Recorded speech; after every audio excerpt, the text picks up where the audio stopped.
Olá, bem-vindas e bem-vindos. Se você mora no Brasil, bem-vinda e bem-vindo. Você conhece essa birosca em que a gente vive. E hoje eu vou falar sobre uma decisão recente do Tribunal de Justiça de São Paulo, que considerou que a fala de um apresentador de telejornal brasileiro, se referindo à comunidade LGBT, mais especificamente com a foto de uma mulher trans, como, abre aspas, uma raça desgraçada, um lixo, uma bosta, desculpem o palavreado, mas foi exatamente isso, que isso não gera dano, isso não gera dano passível de indenização, que isso é mera liberdade de expressão. E aí, num contexto de 2 anos da decisão do STF que criminalizou a homofobia, a transfobia, de mais de 10 anos da decisão do mesmo STF a respeito dos limites da liberdade de expressão no habeas corpus 82424. Então, é um pouco sobre isso que eu quero falar hoje. Olá, o pessoal que está entrando aí, cumprimentando. Falar sobre, afinal de contas, o que é liberdade de expressão, analisar alguns pontos dessa decisão, se realmente ela está correta, se liberdade de expressão é isso que foi falado por esse tribunal, não é? Pela quinta turma aí, quinta Câmara de Direito Privado do TJ de São Paulo. Bom, então é mais ou menos por aí que eu vou caminhar hoje. Birosca News é esse quadro que eu faço todas as terças e sextas-feiras, sempre falando de alguma questão de direito e discutindo aí a partir de uma perspectiva crítica questões que envolvem o mundo do direito. Esse conteúdo fica disponível além aqui do Instagram, também no youtube.com/c/Alexandre Bahia, também o podcast do Birosca News, no Deezer, Spotify, e tem também o grupo do Birosca News no Telegram. Se aqueles que quiserem fazer parte são todos e todas muito bem-vindos e bem-vindas, onde nós discutimos alguns temas, inclusive para trazermos aqui para o Birosca News. Todos os links para essas entradas aí estão no meu Instagram, instagram.com/alebaia_. Então vamos falar sobre essa decisão.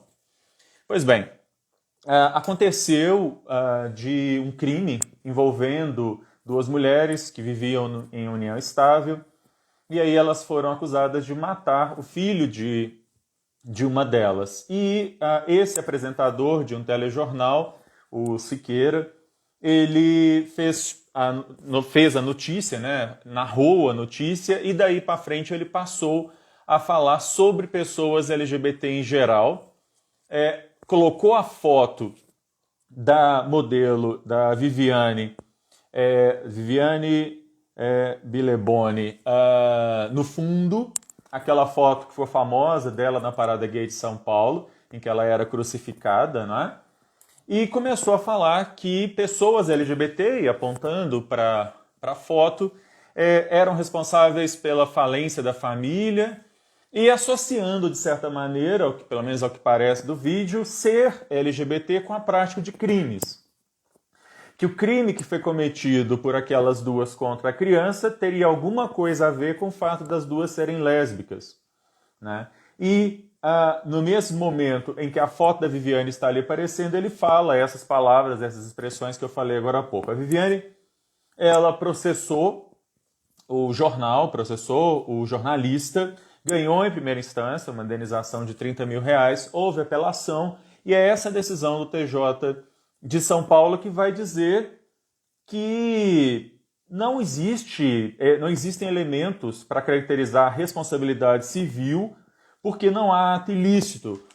O desembargador responsável pelo relatório aí, nesse caso, que é o desembargador Rodolfo Pelizari, ele vai dizer que ele fez uma ponderação, no que ele foi seguido pelos demais, diga-se de passagem, ele fez uma ponderação entre liberdade de expressão de um lado e o direito à intimidade, à honra e à vida privada do outro, ambos previstos na Constituição, e que dessa ponderação ele entendeu que deveria prevalecer a liberdade de expressão. Então, em primeiro lugar, é importante a gente deixar claro que liberdade de expressão é um direito que tem limites. A própria Constituição coloca limites à liberdade de expressão, ela veda o anonimato e ela fala sobre a responsabilização, ainda mais quando a pessoa que profere esse discurso é alguém em uma rede nacional, pretensamente num jornal de rede nacional, né, e num país em que ele está tratando justamente de uma minoria que sofre todo tipo de violência. Aliás, nunca é demais lembrar que o Brasil é o país que mais mata pessoas LGBT, particularmente pessoas trans, como a Viviane, inclusive.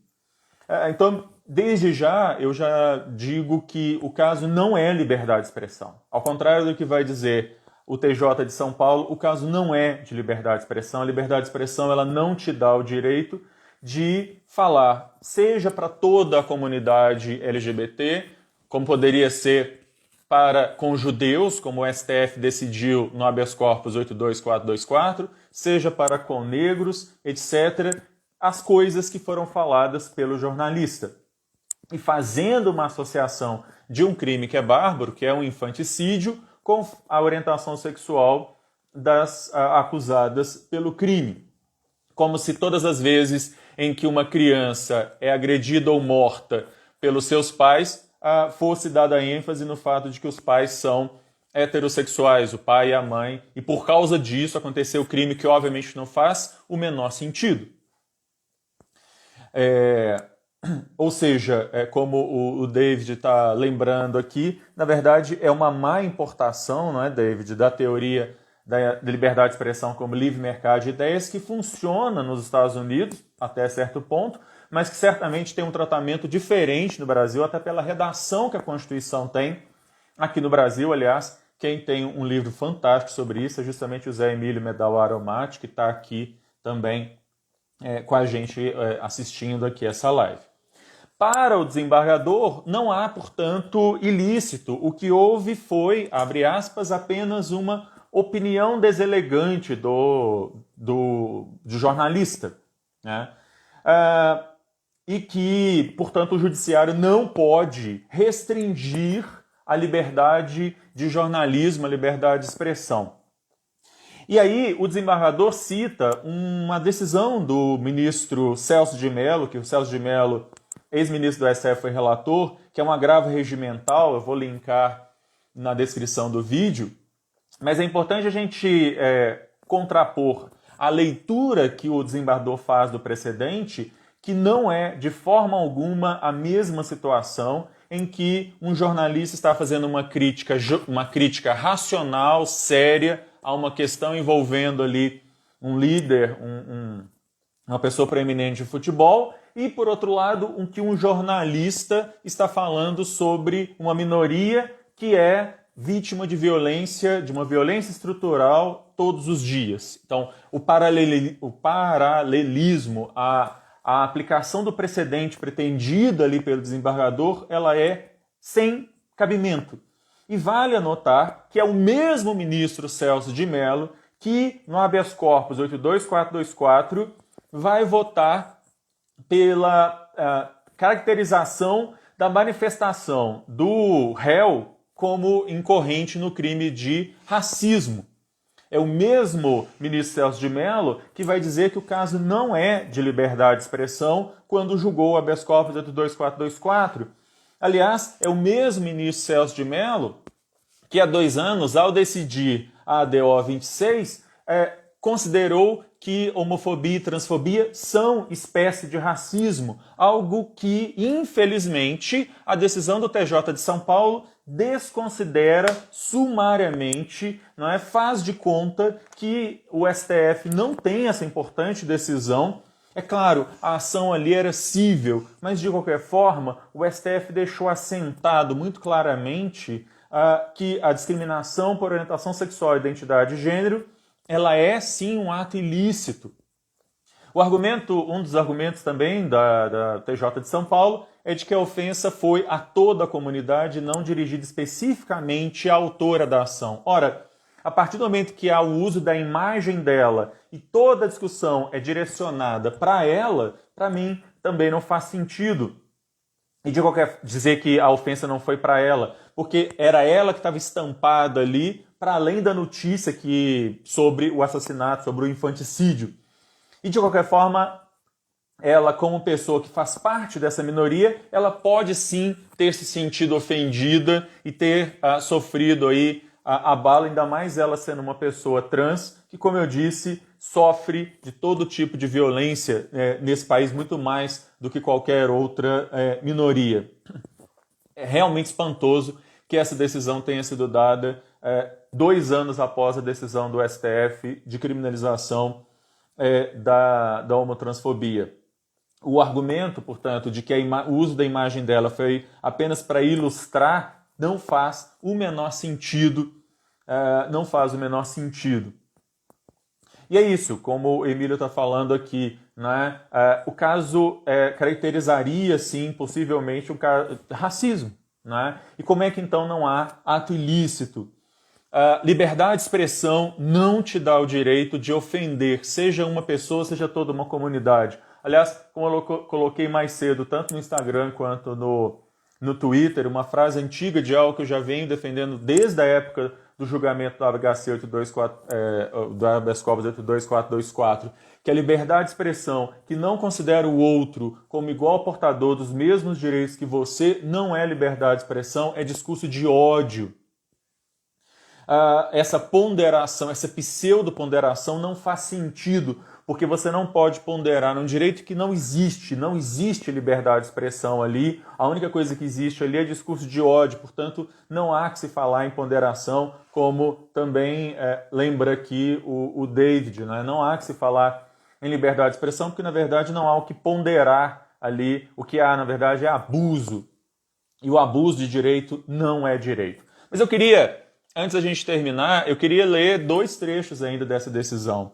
Né? Em determinado momento é dito o seguinte, que essa discussão está restrita ao campo do debate oral, portanto não é lícito ao Estado juiz interferir nem de um lado nem de outro, sob pena de ofender o direito de livre expressão. O Estado não pode censurar o debate de ideias e o direito de dizer o que se pensa, ainda que se desenvolva de forma áspera, deselegante, etc. Não é o que diz a Constituição. A Constituição é muito clara no artigo 5º ao falar que a liberdade de expressão é garantida a liberdade de expressão sendo vedado o anonimato e que aquele que abusar dessa liberdade de expressão deve ser responsabilizado por isso, tanto numa esfera civil quanto penal. Né? Então, ao contrário do que vai dizer aqui o desembargador, não é somente quando essa ofensa, pseudo-ofensa à religião dos outros causar morte, que isso deve ter alguma consequência. Ele cita o exemplo lá daquela revista Charlie Hebdo, que sofreu um ataque terrorista na França. Mas que quando a ofensa ela é apenas verbal, isso está dentro do campo da liberdade de expressão. Não é isso. Não é isso que a Constituição garante. Né? Religião não é desculpa para você cometer ofensas contra uma minoria ou contra uma pessoa. Mais uma vez, o mesmo ministro Celso de Mello disse isso muito claramente no acórdão dele da DO 26, quando ele vai falar que a liberdade religiosa ela é garantida, mas que ela não pode ser utilizada para discurso de ódio. Né? E por fim, para a gente terminar, a decisão ainda tem um cariz consequencialista, que o Emílio, por exemplo, vai adorar, só que não, né? Em determinado momento, já no finalzinho da decisão, é dito que uma condenação judicial pela opinião exarada teria um efeito negativo e deletério que não se pode permitir, qual seja desencorajar as pessoas que possuem opiniões fortes e contrárias a determinado assunto a manifestá-la em público. Segundo o TJ de São Paulo, uma das razões também para reformar a decisão de primeira instância e entender que não há ato ilícito é que se você der essa decisão agora considerando que houve dano moral, você estaria inibindo outras pessoas de poderem dar proferir suas opiniões, ainda que opiniões que sejam ásperas, alguma coisa assim. Em primeiro lugar, que todo discurso de ódio precisa mesmo ser inibido, esse é o papel do direito, inibir a prática de atos ilícitos. Em segundo lugar, decisões judiciais não podem ser dadas resolvendo um caso concreto, pensando em possíveis consequências que futuros casos possam vir a gerar no futuro. Isso se chama consequencialismo, e isso não pode ser admitido dentro do direito. Casos concretos têm que ser resolvidos de acordo com o caso concreto e com o que o direito diz a respeito desse caso concreto. Eu vou terminar por aqui, então, dizendo que, infelizmente, essa é uma decisão que não faz a melhor leitura da Constituição, então, pelo contrário, ela acaba levando a Constituição para um lugar em que, se a gente for levar a sério o que o TJ de São Paulo disse nessa decisão, qualquer um de nós, então, pode, por exemplo, falar, usando exatamente o raciocínio do TJ de São Paulo, eu posso dizer, então, que todos os embargadores são XYZ coisas e podia colocar aqui a foto do desembargador que deu essa decisão, me referindo, fazendo uma crítica ácida, forte, contra todos os desembargadores, fazendo uma generalização do judiciário, dos membros do Poder Judiciário, colocando aqui a foto do desembargador, e isso não seria ofensivo. Ora, é óbvio que isso não faz o menor sentido. Bom, eu vou ficando por aqui e sexta-feira volto para falar de mais alguma coisa maluca, absurda e estapafúrdia que acontece nessa birosca que a gente insiste em chamar de país. Obrigado a todas e todos aí pela presença e pelos comentários. Tchau, gente.